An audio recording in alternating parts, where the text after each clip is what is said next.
ሰላም ጤና ይስጥልን የዚህ ቻናል ቤተሰቦች የገበሬው አማካይ በዛሬው ቪዲዮአችን የበግ ድለባን ለመጀመር የሚያስፈልገው አነስተኛ የካፒታል መጠንን በተመለከተና ከሱ ጋር ተያያዥ የሆኑ ዝርዝር ጉዳዮችን እንመለከታለን።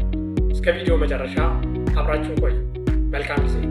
የበግ ድለባ ስራን ለመጀመር አስባችሁ ከምትጠይቋቸው ጥያቄዎች መካከል ዋነኛው በስንት ብር ብጀምር በግ እርባታን ማስፋፋት እችላለሁ ወይም ደግሞ በግ እርባታን በስንት ብር መጀመር ይቻላል የሚለው ጥያቄ ውስጣችሁ እንዳይመላለስ ግልጽ ነው። ዛሬ ይህንን ጉዳይ በተመለከተ ዘርዘር ያሉ ነገሮችን እናያለን ማለት ነው። የመጀመሪያው በምን ያህል በግ ብንጀምር ትርፋማነትን ማሳካት እንችላለን ከሚለው እንጀምራለን። በትንሹ የበግ እርባታ ለሚጀምር ሰው ቢያንስ በ5 በጎች መጀመር ይኖርበታል።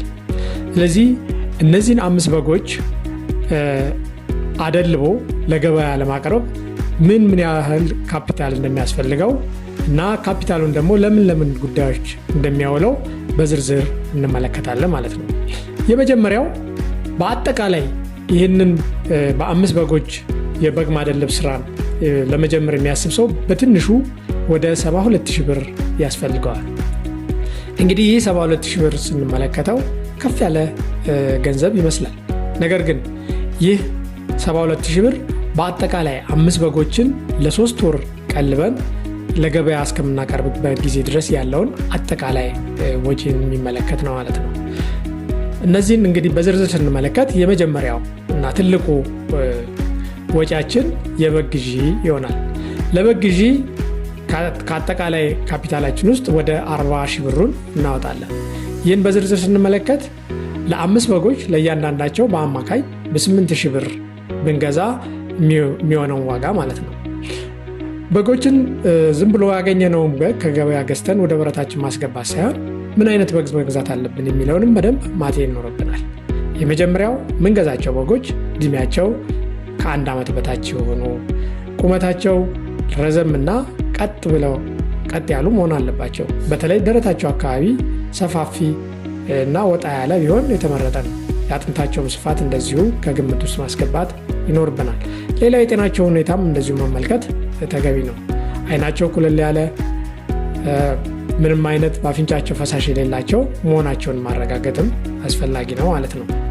ሁለተኛ ወጪያችን እና ትልቁ ወጪ የመኖ ወጪ ነው። ለመኖ በ3 ወር ጊዜ ውስጥ ለ5 በጎች 18,000 ብር አካባቢ ወጪ እናደርጋለን። ይህንን በዝርዝር ስንመለከተው በአንድ በግ በቀን የ40 ብር መኖ ይጠቀማል ብለን ብንወስድ ለ5 በጎች ወደ 200 ብር አካባቢ ይሆናል ማለት ነው። ይህ ለ3 ወር ስናሰላው በአጠቃላይ ወደ 18,000 ብር ይደርሳል። ከዛ ውጪ ሌላው ከአስተዳደራዊ ወጪዎች ከሚመደበው ሁለተኛው የጤና አጠባበቅ ነው። ለጤና አጠባበቅ ቢያንስ 2,000 ብር መመደብ ይኖርብናል።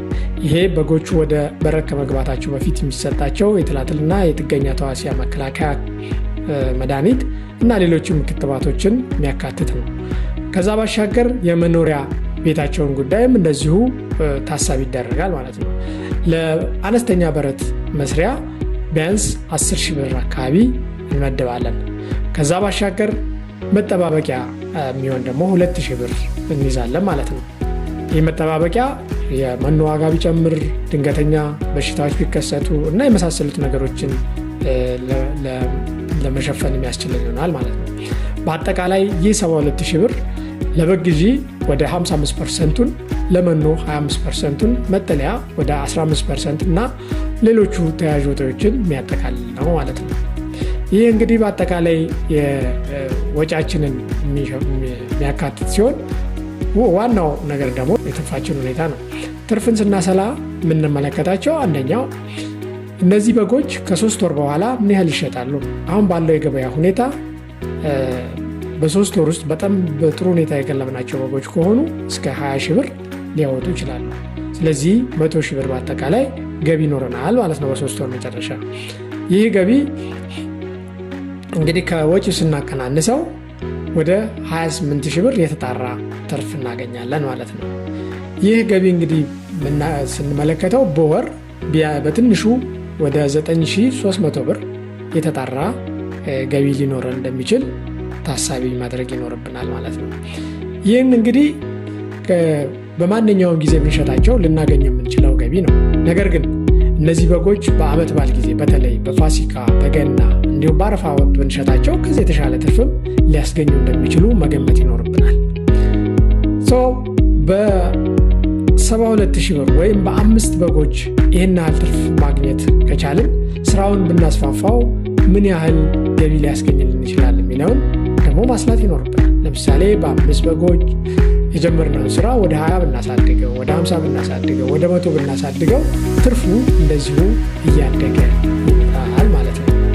ቪዲዮን ከወደዳችሁት ላይክ፣ ሼር እና ሰብስክራይብ በማድረግ የጉዟችን አካል በመሆን አብረን መልካም ጊዜ